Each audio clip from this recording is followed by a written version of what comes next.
Let's mic चुगली। Let's mic चुगली के साथ मैं अरिंदमी। आज पेश है राजस्थान की सत्ता के गलियारों से छनकर आई कुछ खास चुगलियां। सबसे पहले कांग्रेस की बात। पेपर लीक को चल रहे आंदोलन के बीच सचिन पायलट की जयपुर में प्रदेश कांग्रेस के प्रदर्शनों में गैर मौजूदगी की काफी चर्चा है। जहां राहुल गांधी के समर्थन में पूर्व मुख्यमंत्री अशोक गहलोत और प्रदेश कांग्रेस अध्यक्ष को हिरासत में लिया गया और इसकी खासी चर्चा भी हुई, वहीं सचिन की इस पूरे फ्रेम से गैर मौजूदगी रही। कांग्रेस में चर्चा है कि सचिन उस समय जयपुर में नहीं थे, लेकिन वे दिल्ली में भी उस वक्त नजर नहीं आए जब पीएम हाउस के बाहर धरना दे रहे राहुल गांधी को बेदर्दी से हटाया गया। खबर मिली है कि राजस्थान का लोक भवन फिर से कॉफी टेबल बुक तैयार करवा रहा है। इस बुक में भी मौजूदा महामहिम की 2 साल की उपलब्धियों की झांकी सजाई जा रही है। इस कवायद के शुभ शुभ होने की कामना की जानी चाहिए कि बिना किसी झमेले के इस बुक का लोकार्पण हो जाए। दरअसल पिछले महामहिम कलराज मिश्र ने भी अपनी उपलब्धियों पर एक सजी धजी किताब तैयार करवाई थी। उसे तैयार कराने में मोटी रकम खर्च की गई थी, लेकिन किताब की कीमत वसूली का जो तरीका अपनाया गया उससे बखेड़ा खड़ा हो गया। कुलाधिपति ने राज्य के सभी विश्वविद्यालयों के कुलपतियों की राजभवन में बैठक बुलाई। सारे कुलपति जब बैठक में व्यस्त हो गए, तभी उनकी कारों में किताब की 5-5 कॉपियों के पैकेट रखवा दिए गए। साथ ही किताबों का बिल नक्की कर दिया गया। कहा गया कि बिल का भुगतान अपनी यूनिवर्सिटी के बजट से जल्दी करवाएं। अधिकतर कुलपति तो मुखबंदी के साथ किताब लेकर रवाना हो गए। किताब का बिल भुगतान के लिए संस्थान की लेखा शाखा में भिजवा भी दिया, लेकिन पत्रकारिता विश्वविद्यालय के तत्कालीन कुलपति से नहीं रहा गया। उन्होंने एक अंग्रेजी अखबार को राजभवन की इस वसूली की जानकारी दे दी। फिर क्या था, खबर छपी और बवेला मच गया। राजभवन को वसूली रोकनी पड़ी। वो वाकया याद करके ही इस बार लोक भवन की कॉफी टेबल बुक की कवायद राजी खुशी पूरी होने की कामना की जा रही है। वैसे दोनों मामलों में काफी कुछ समानता है। इस बार की बुक में भी महामहिम की उपलब्धियों का बखान किया जा रहा है। जयपुर के बड़े प्रिंटिंग प्रेस में इसे छपवाया जा रहा है। जाहिर है तब बुक की कीमत भी अच्छी खासी होने वाली है। कीमत वसूली का पिछली बार जैसा हथकंडा अपनाया गया तो फिर से विवाद खड़ा होना तय है। लिहाजा लोक भवन को बहुत फूंक फूंक कर कदम बढ़ाना होगा। यह है let's mic more than radio और आप सुन रहे हैं चुगली।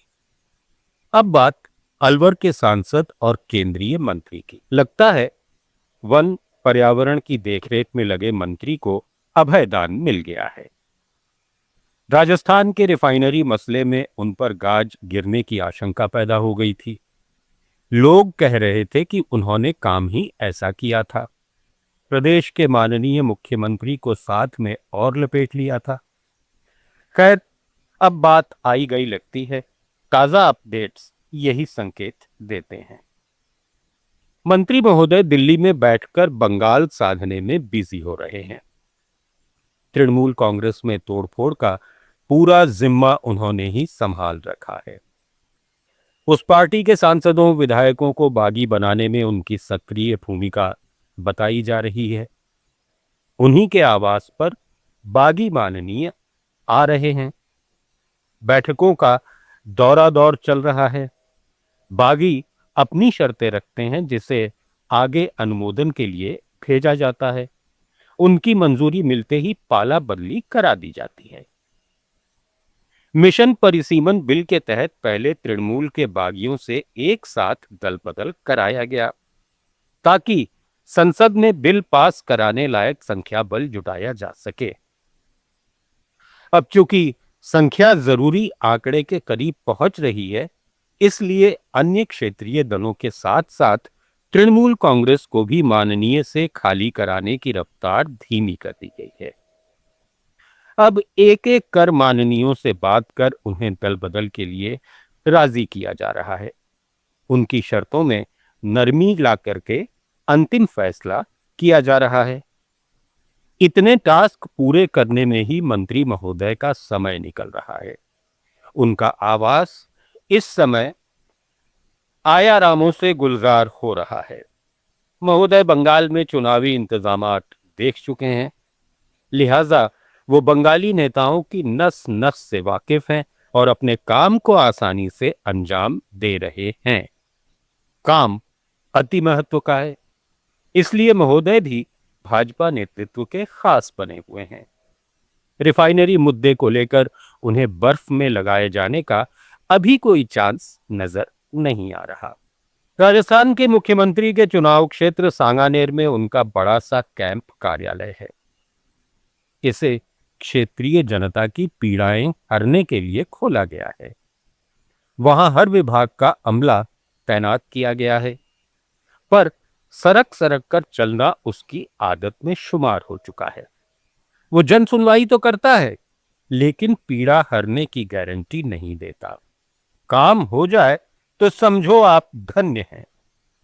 मसलन कोई फरियादी कैंप कार्यालय पहुंचकर स्ट्रीट लाइट सुधारने की गुहार लगाता है तो उसे फौरन दर्ज कर लिया जाता है। फिर विभागीय ठेकेदार को फरियाद भिजवाई जाती है। वो फरियादी से लोकेशन पूछता है। लोकेशन पर पहुंचकर मनमर्जी से स्ट्रीट लाइटें सुधारता है।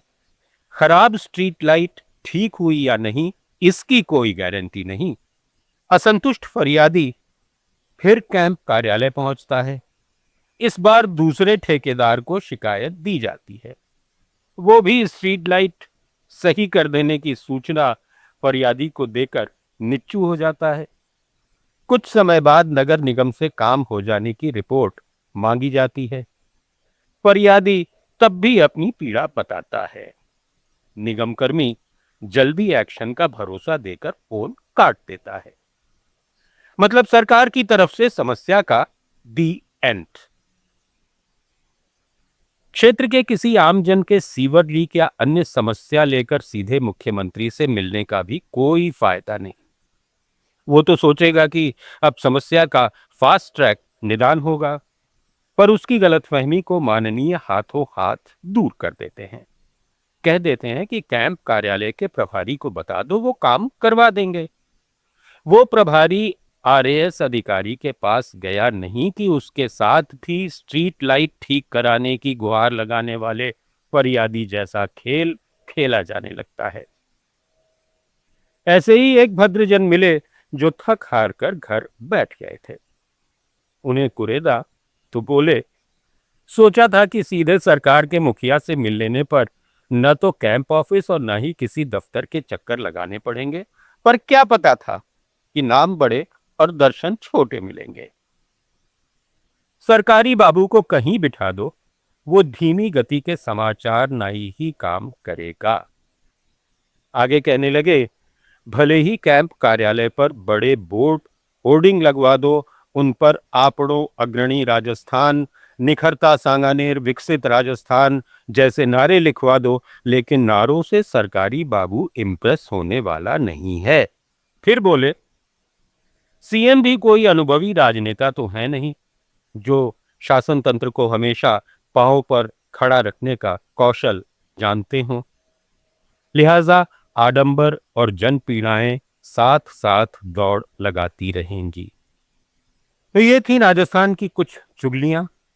अगले हफ्ते फिर मिलेंगे कुछ और मजेदार चुगलियों के साथ। इस कार्यक्रम को आप रेडियो पर भी सुन सकते हैं। डाउनलोड करिए लेट्स माइक ऐप, जुड़े रहिए लेट्स माइक के साथ। आप सुन रहे थे let's mic more than radio.